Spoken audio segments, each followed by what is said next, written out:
BAC Mono Cup. And the bad news is that it only has 335 brake horsepower. I know, how will you survive? But it's all right because it weighs just 540 kilograms. And that means that it produces 620 bhp per tonne. That's 200 bhp per tonne more than a fully fledged GT3 racing car. This little BAC Mono gets around Silverstone's GP circuit faster than a Formula 4 single-seater. And it does that with only modest downforce. No, this thing is all about lightness and mechanical grip. That's because the Mono Cup, the latest and fastest car from the Briggs Automotive Company based up in Liverpool, has, unlike its predecessors, been designed to race. With a planned launch in the Middle East at the end of 2026, the Mono Cup Championship will see a grid of identical cars just like this one, battling it out with fast, close racing free from the constraints of dirty air or, battery-boosted power, which, take it from me, it definitely does not need. Oh my! What on earth? Oh, that's ridiculous! That can't be! Oh. Oh. I feel like I'm being launched from a catapult and electrocuted all at the same time! This is something else!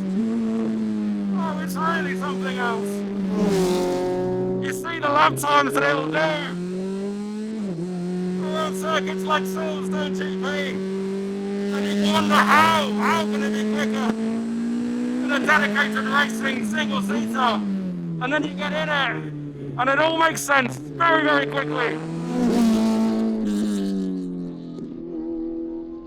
So the Mono Cup has been designed to race, but that doesn't mean they've just thrown everything out and started again, because even the standard car has been designed to motorsport safety and performance standards. In terms of spec, it's based on the already very hardcore, but also now sold out Mono R. So it's got the same Ford-sourced, but Mountune-tuned 2.5 litre naturally aspirated dry sump engine. It's also got the graphene-infused carbon body panels. It's got the tubular chassis and the carbon ceramic discs all round, but they are actually slightly different to the ones that you'll find on the R. These are supposed to be even better. 4-piston at the front, 4-piston at the back. However, there's also plenty of shiny new pieces to help make the Cup the fastest mono ever. And perhaps the most obvious from the outside are the wheels.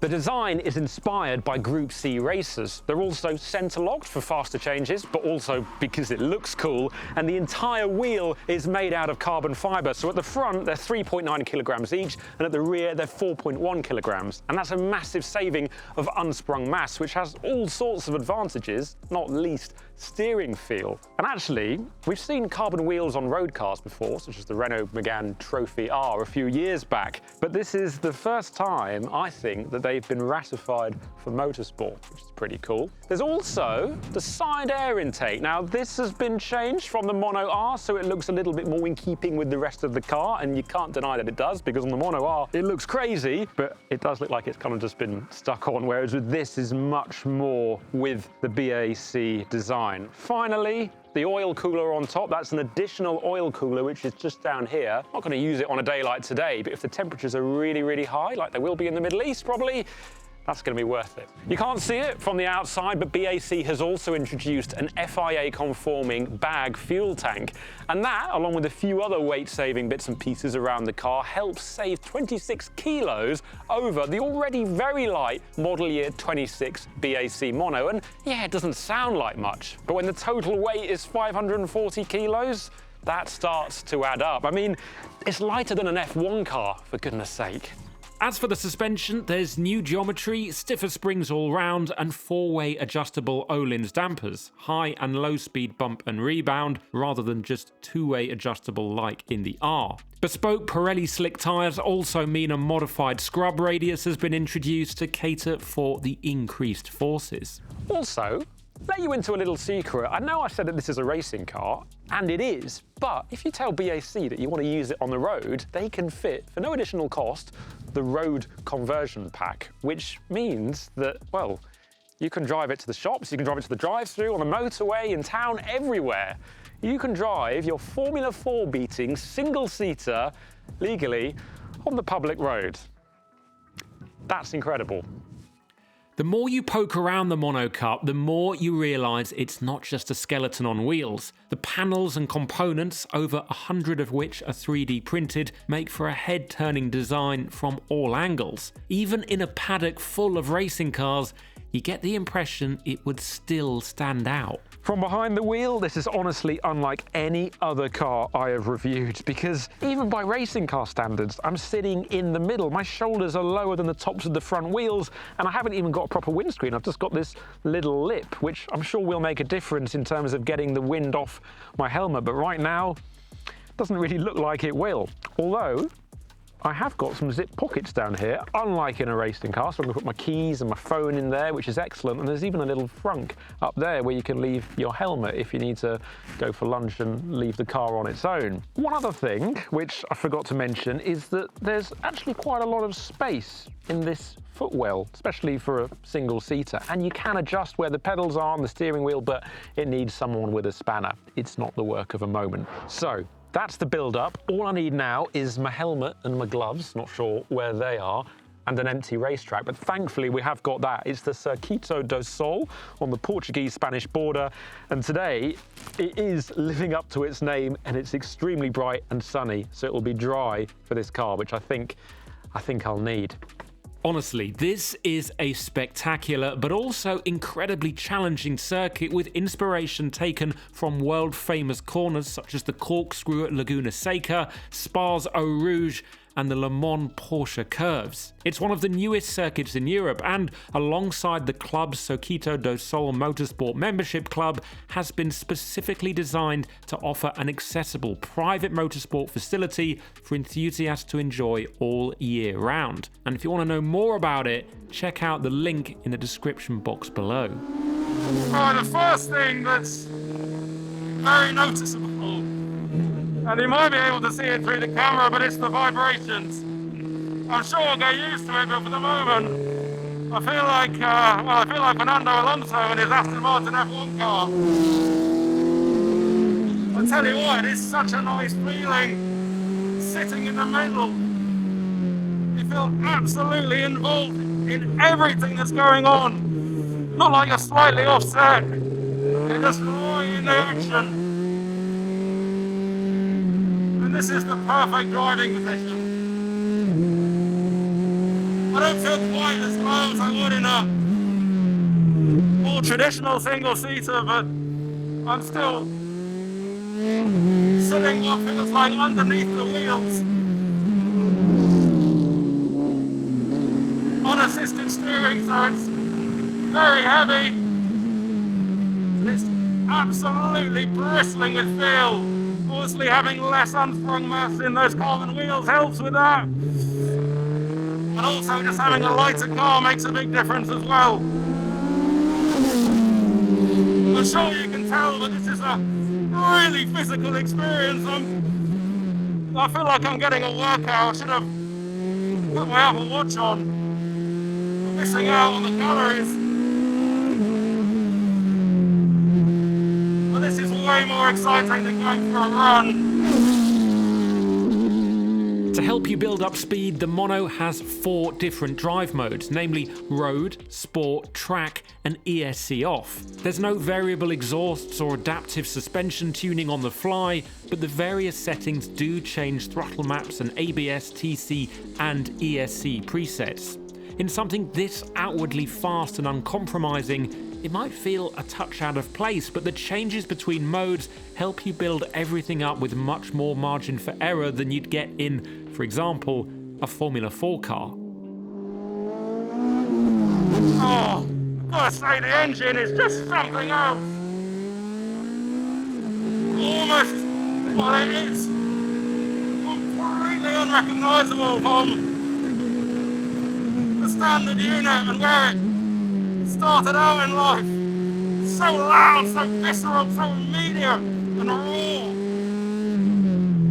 It revs to 9,000 RPM for goodness sake. It's ravage. also added a stainless steel exhaust system for the Cup car.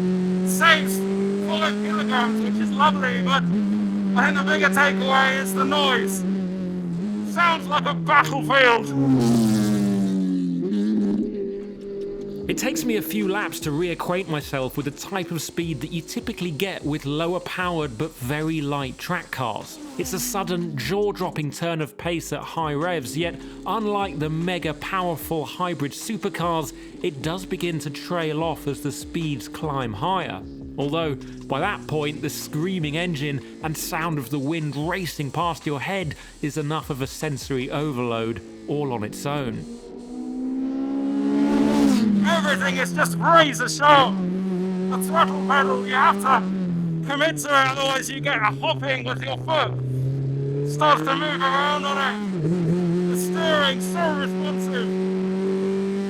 It's so beautifully natural feeling, and also brake pedal, really sharp at the top end. They said that they spent 2 years developing this ABS system, going through all different types of settings to make it really usable on road and on circuit. But I've got to say that it's a nice system to use. It doesn't feel like it's overly intrusive. Like it's there to help you stop as quickly as possible. And yeah, I've got it in the sport or the track mode. It's not quite as stable, but it gives you a little bit of under rotation on the wheels, and that really helps to get the car stopped sooner.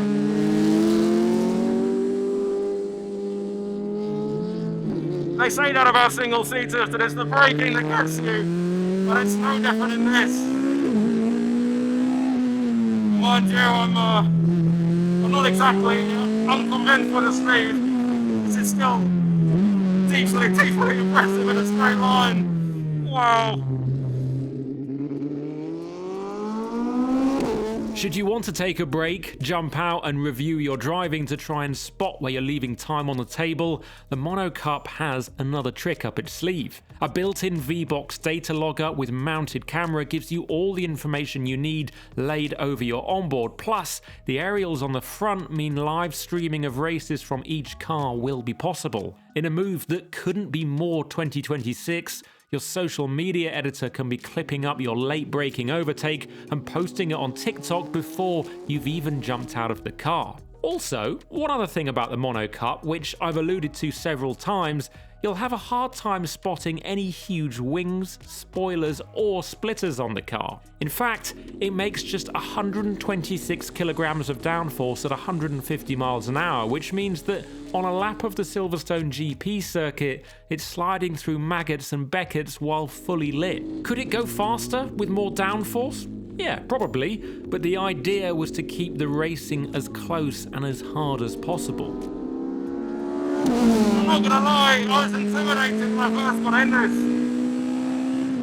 And I still am, but you do get your head around it quickly, start to feel its limits, and then have a bit of a play with it.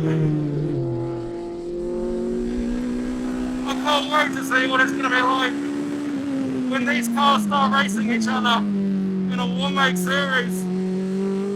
The speeds are gonna be incredible, but there won't be too much aero, as we know, so it'll be a really good draft. Overtaking should be plentiful. There's going to be 2 heats and a final with a reverse grid as well. It's going to be an absolutely awesome series. It's not going to be for the faint-hearted, but it's going to be fun. Fun to watch, fun to drive in, fun to listen to.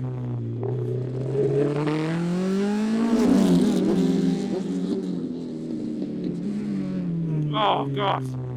Oh, I think that's me. I'm knackered.